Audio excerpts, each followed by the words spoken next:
Those kind of movies are online. The internet is forever. It's full of that stuff. Yeah, this is Mitch Watson.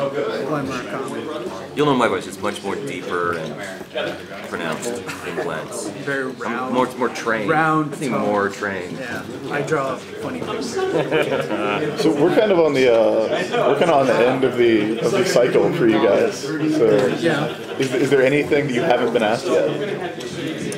I mean, go ahead and ask. Yeah. We'll just keep repeating the same stuff over and over again, but make it sound like it's fresh. So really, I think all we've seen from Beware the Batman so far are just a couple of those images, and it certainly looks like it's certainly a departure from Brave and the Bold. Can you tell us a little bit about the direction that you want to take the show into? Visually or story-wise? And story-wise, both.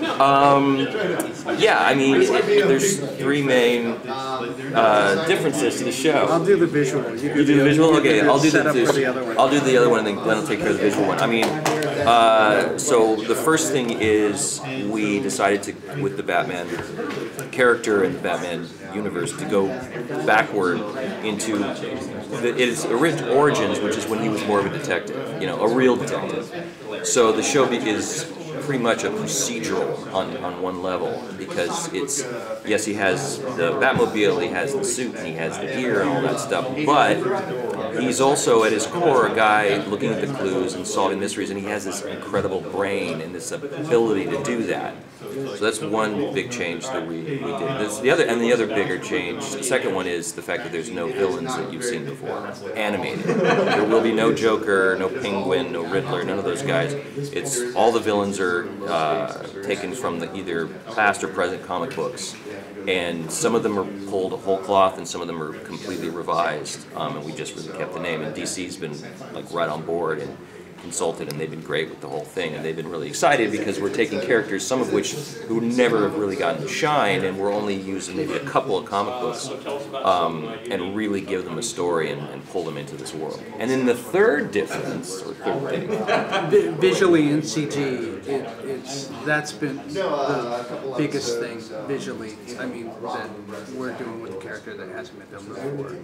And I still want it to be very stylized. I don't want it to just look like, photorealistic. Yeah, cutscenes from a video game. Yeah, but we have to kind of build everything. We have to build the city, we have to build everything, and then we kind of film it. I mean, that's the thing, that the process is different. With 2D, we had kind of more control. You could just draw exactly what you want to see. Now with CG, you have to build it and then film it and then light it. And there are things that you couldn't do like a few years ago that we're able to do now and get results that I think are pretty amazing. I mean, just the lighting alone, I think, is going to add a kind of a level of realism, or give it a cinematic quality.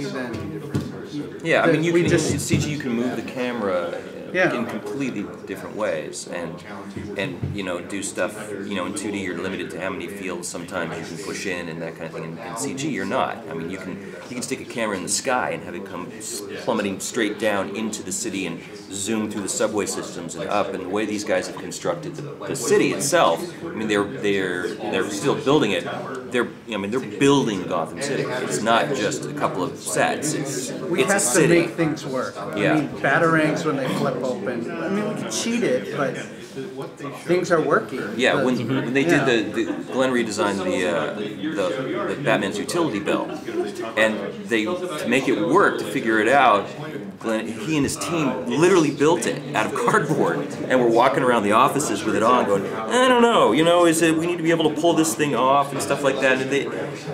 But because of that, you guys were able to actually, then recreate it in CG, and it works. Because it's a new version of the belt. It functions in a different way, and it's actually worked. I mean, if you really built it, it would work.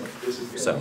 Sort of. But pretty close. Didn't you kind of lose the charm of Batman reaching into pulling out his bat bulletproof shield that's 8 times bigger than the belt, and like We're still doing that. I mean, we, you know, I'm not saying we're Bat Snuggie. I mean, they cheat things in movies all the time, Yeah. but I think, you know, it's going to add something that you've never seen before. We're not, but I mean, in terms of the silly things, and DC's been, they will get on us whenever we've done something in the show where they're like, that feels a little goofy, you know. So we go back and rejigger it. So it's, you know, we're trying to approach it from in that aspect as realistic as possible. I mean, the Batman, Alfred, Katana, those guys are played much more realistic. They say the villains is where we really allow ourselves to sort of go over the top. So well, one of the things we talk about is, you know, it's a guy swinging with a cape over the city, but he doesn't have any superpowers. So it needed to be realistic enough that you felt like, well, if he falls, he can get hurt. So that's kind of where it's a little bit more realistic looking or more detail oriented than, say, Green Lantern. You know, so it's important to make Batman feel believable. I mean, he gets hurt. I mean, we have him get hurt. He's not impervious. You know, he's not. He gets his butt kicked. Well, he gets hurt. There's several episodes where he really gets damaged. But you have to believe that. I mean, the Batmobile coming around the corner, if it doesn't have a certain amount of weight to it, it won't feel like a car. So I think maybe those are some of the challenges that we're dealing with that, say, Green Lantern didn't have to deal with.